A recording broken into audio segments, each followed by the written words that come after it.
Tryna hide from the camera. I ain't going outside today. So I'm drinking on every day. I'ma put up a star. We gon' do a drive-by in the rain. Oh, what is good, chat? What is good? Oh, another good song. My real name is Dexter. Dexter! I got a lot more damage too. I just got a new gun, by the way. Oh, whoa. Everyone's asking what the playlist is, and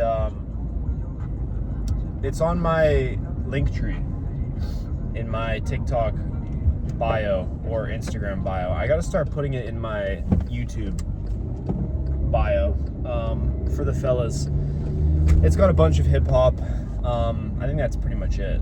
I don't think there's anything else. I'll make another playlist. I listen to a bunch of stuff, but how are we doing? How are we doing? What are we saying? You guys have a good week so far? I'm looking rough, not gonna lie. I just have not had the time to go get my hair cut. I'm probably gonna get it cut maybe this weekend. I'm gonna get the beard trimmed, but I'm gonna keep it long. It's just the sides are just, you know what I'm saying? We're feeling good, man. We're feeling good. I'm honestly, like, outside of me being incredibly light, we're almost back.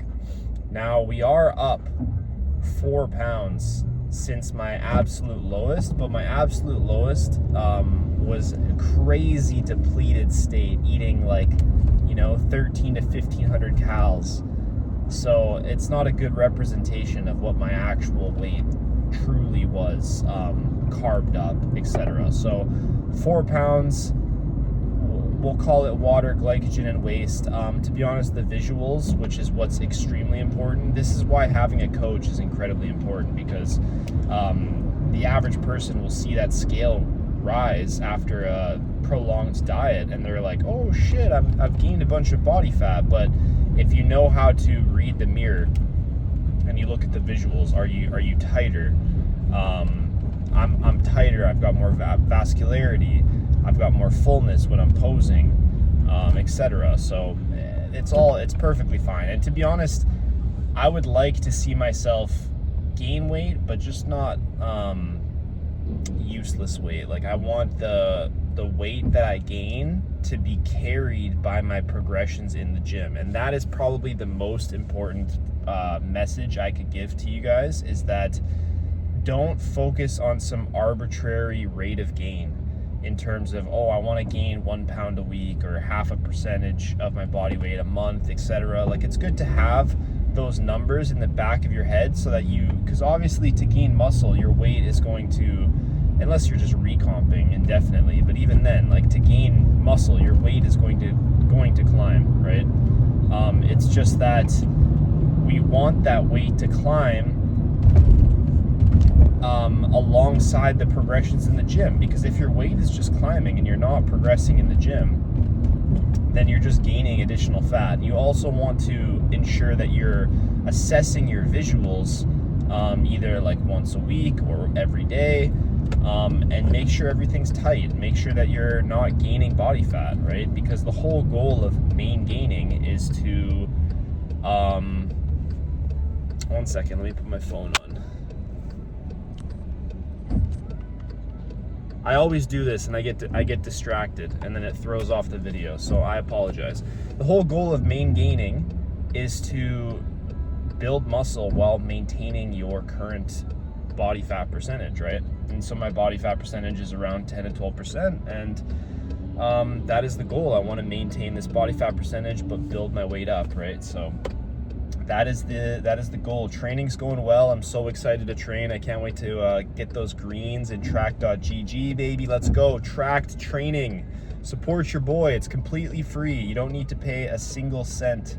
It is the best workout tracker on the app. It's 2025, almost 2026. What are we doing? Writing pen and paper. We got an ambulance in front of us. Uh-oh. Am I cooked? Nah, we're good. So yeah, with that being said, got another training session today. We got so many old school lifts back, bro. Am I cooked? Holy. Okay. I got 3 presses And I'm going to make sure that I at least try to keep them, because every time I go through a press arc, like in my year or two, I always end up canning it because it just doesn't feel right on my shoulder. And the reason why it doesn't feel right on my shoulder is just because of not having realistic expectations, or having unrealistic expectations of my progression. I've never been a good presser, and I'm not built for pressing. I'm built for deadlifting because I have a very short torso and extremely long arms. For anyone who's ever seen my posing, I have like ridiculously long arms. They like reach my knees when I'm standing. So the range of motion and just me being built for pressing, it's like the opposite. It's so bad. But whatever, that's not an excuse. So what ends up happening is I let my ego get the best of me, and I start increasing weight way too quickly. I start using inertia, momentum, and it just absolutely destroys my shoulders. So I have to put pathetic weight on there, poverty weight, control it, have a slight pause, make sure that I'm initiating the press with my chest, you know, all the basics. But anyway, so yeah, I'm really enjoying the Paula Quinn push down, the Ryan Jewers extension, whatever you want to call it, the Paul Carter extension, the incline seated cable extension. It's such a good movement. I love it, to be honest. So the bilateral force deficit is essentially where you are able to, or if you're able to, do a unilateral movement with more than half of what you can in bilateral. That's going to indicate that there's going to be higher degrees of motor unit improvement, and it's going to be more beneficial for you to do that movement unilateral. But for example, if I'm able to do 120 pounds bilateral on this exercise on a 1-to-1 cable stack, but I cannot do like more than 60 pounds unilateral, then is unilateral better? Probably not. So this is a great exercise. I will film it. I filmed it on my TikTok, but I'll film it for YouTube eventually. Like I still need some time. I'm not 100% there yet. I don't like recording my training, especially when I feel fragile and frail. I want to feel strong. I want to feel, you know, back to my old self. So maybe that's like an ego thing, but it's my page, you know. It's what I want to do. So eventually it'll come, and when it does come, trust me, you guys are going to be thankful, because I got a lot of good things coming, and I'm very excited. And I haven't been excited to create content and work out and like this in a long time, and I really feel it. I feel it coming. But other than that, yeah. So that's a great exercise. And then I go straight to the Smith machine. I do my presses. I'm doing a flat, wide grip, very wide grip, like almost like a competition style bench press wide grip. And the reason for that is because I'm trying to stay more so in that transverse plane, so more so in that plane that you would be doing your regular pec decks in, because that is the main function of your chest, is to bring that upper arm towards the midline of your torso, right? Like this.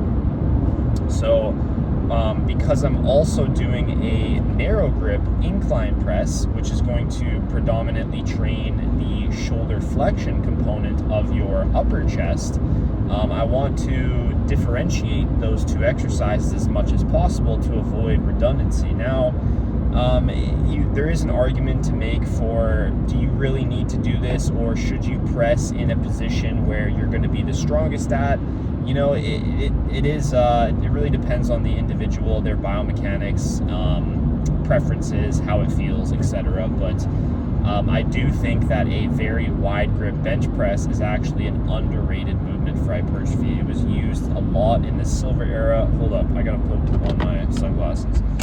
It was used a lot in the silver era of bodybuilding prior to steroids, and it's a great chest exercise. It's a very good chest exercise. Now, I'm not the biggest fan of pronated wrist narrow grip incline pressing. It does not feel good for my body, but just in terms of convenience, because I'm already on the Smith machine, I am going to stick with it.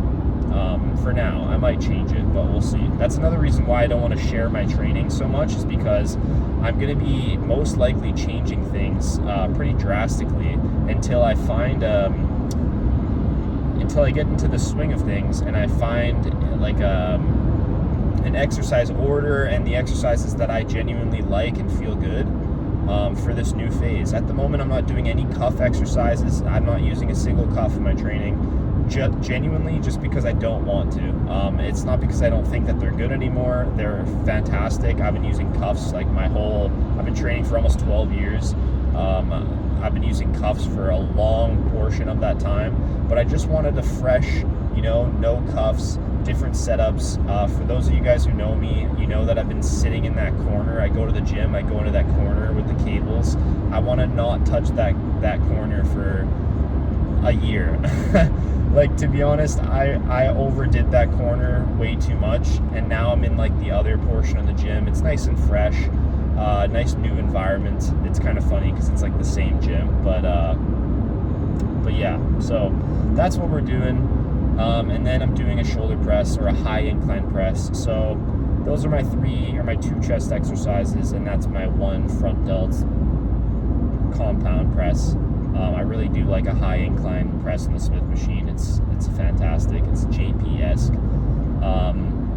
And then I do a pullover for that lower pec and long head of the triceps. So those are my first 5 exercises.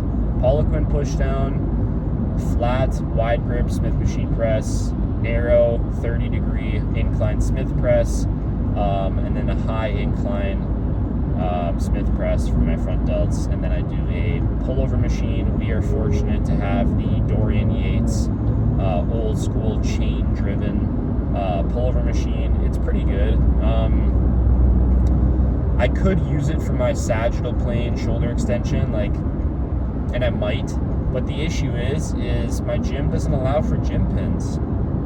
Imagine the biggest bodybuilding gym in Western Canada doesn't allow for gym pins, yet it's just like Juice Head City over there. Like, we have sharp containers in the washroom, but you can't use a gym pin. I don't understand the logic there. It doesn't really make sense to me. But other than that, it's a great piece of equipment. I'm just doing it currently for a top half partial because the costal pec and the long head of the triceps have best leverage to extend the shoulder in high degrees of flexion. This is why doing a dumbbell pullover is actually not going to be a lat exercise, and it's going to be more of a long head of the tricep and chest exercise for the same purpose of why I'm using this machine and how I'm using it. It's because I'm hitting it for my chest and my long head of my triceps, so it's kind of a little different, but I really like that movement. Now, for 99% of people, I wouldn't program for it because, in all honesty, you'd be better off just focusing on pressing and just doing like a wide grip press, or just like doing a pec deck, and that's it. That's all you need for your chest. Training your upper pec has been overblown. It's incredibly small, and to be honest, it plays a role in horizontal shoulder flexion, so it's going to be trained rather well. Now, for more advanced trainees, I do recommend you do some type of shoulder flexion challenge for that upper pec, but you don't need to be worrying about that if you're under 5 years of training. But yeah, and then after that, I go into elbow flexors. What I'm currently doing is just an easy bar preacher curl. I love that exercise. It's fantastic. It might change because I do have quite the imbalance between my left and right bicep, but you know what? Fuck it, we ball. I like the exercise. It's fun. And yeah, I was running recline curls and preacher curls for so long, and I wanted a little switch up. And to be honest, elbow flexor training is incredibly easy. To be honest, I don't necessarily subscribe to the whole recline curl thing. I mean, I understand it, and I've run it, and I've programmed it in the past. And I still have some clients running recline curls, and it's not like I think it's a bad movement. If you enjoy it, that's perfectly fine. But I would personally rather you just do a preacher curl. And then also too, you have to take into consideration the bilateral force deficit. That this is another piece of advice I can give to all of you guys who are watching this for your training. When should I do a unilateral exercise? Well, if you have an imbalance, that's number one. Number two is if you're not able to overcome that bilateral force deficit, meaning that you're not able to do more than half of what you can bilaterally, the additional motor unit recruitment is not going to be as pronounced or there. So I would much rather you do a stable bilateral variation. So for example, take unilateral leg extensions. A lot of people feel pain and discomfort whenever they're doing unilateral leg extensions. So in that instance, I probably would just do bilateral, because for me, for example, I can't do more than half of what I can bilaterally, unilaterally on leg extensions. So I just like to do them bilaterally. Sometimes I do them unilaterally if I'm lazy to load up the plates on the prime, but yeah, hold up. I'm getting parched. I'm yapping too much.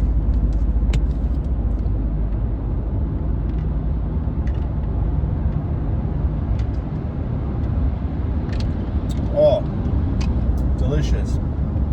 So where were we? Elbow flexor training. So yeah, you don't need to overcomplicate it.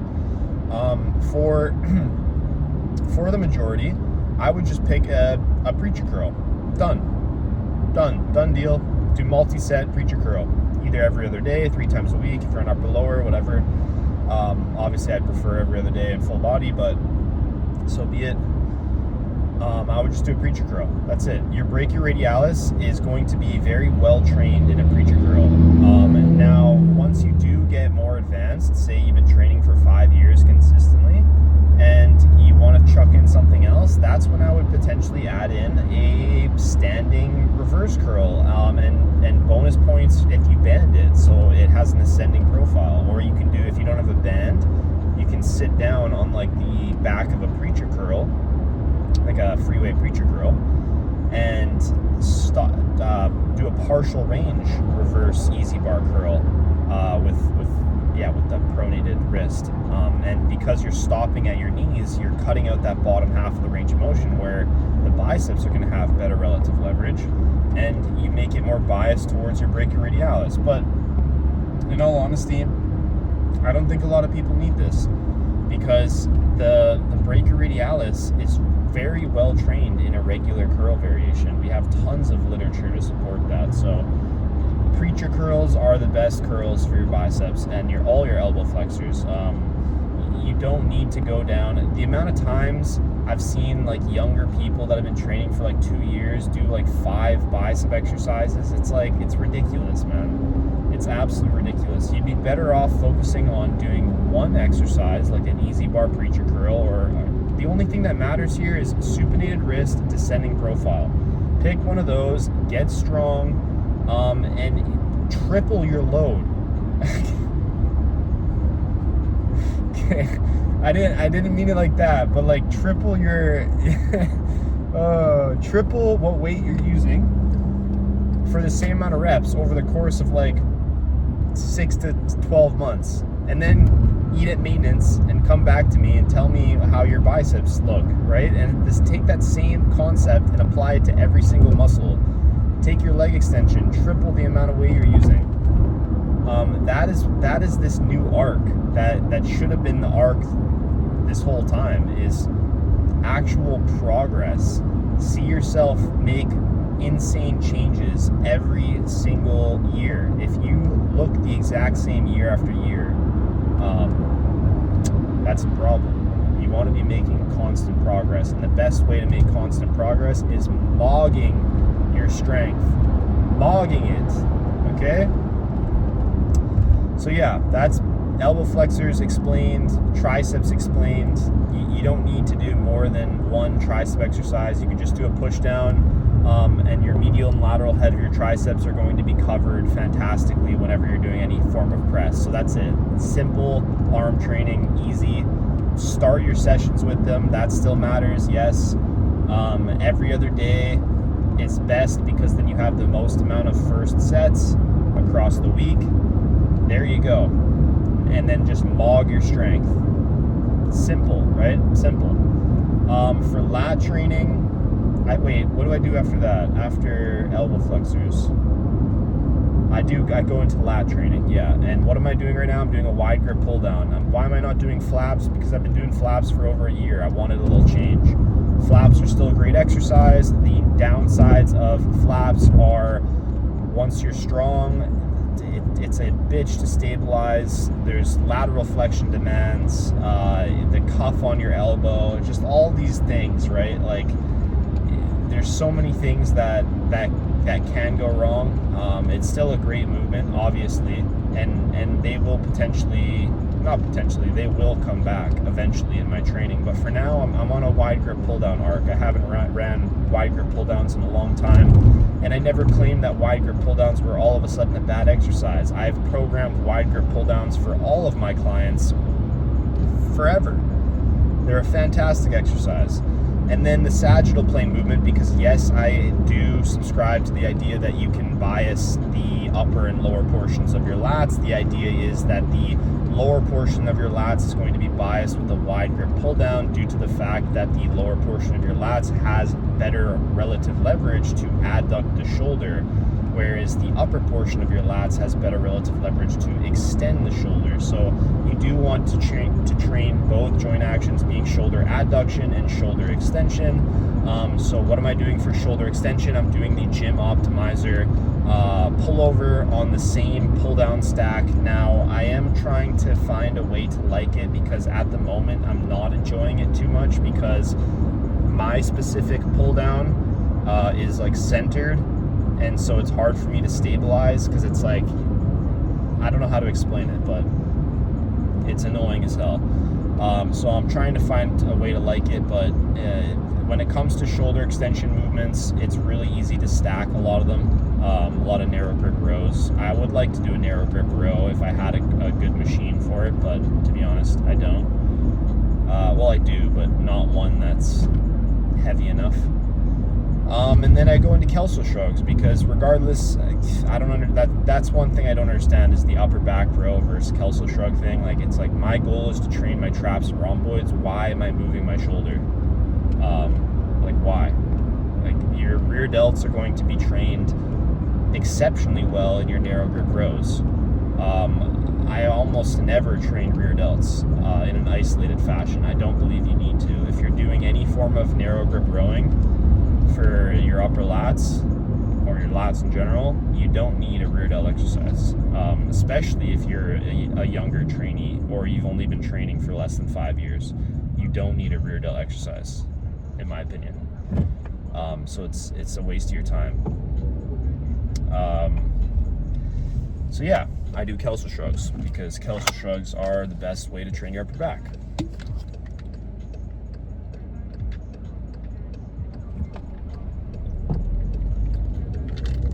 And then after Kelso shrugs, I do hip thrusts. And the reason I do hip thrusts is because I want a fatty.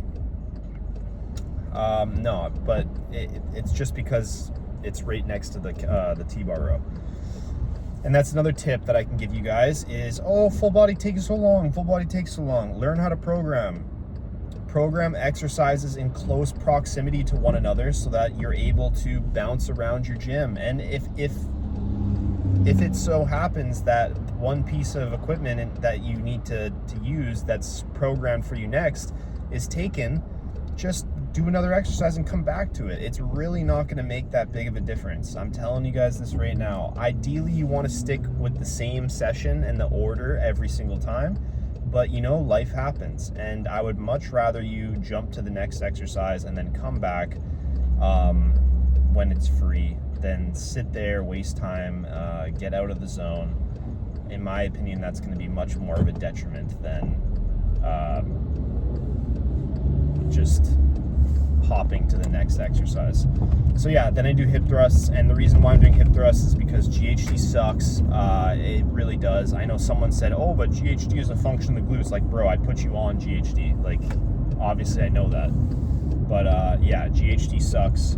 You should be doing hip thrusts. Everybody should be doing hip thrusts. And I'm also back on hip abduction, but I do that at the very end of my session.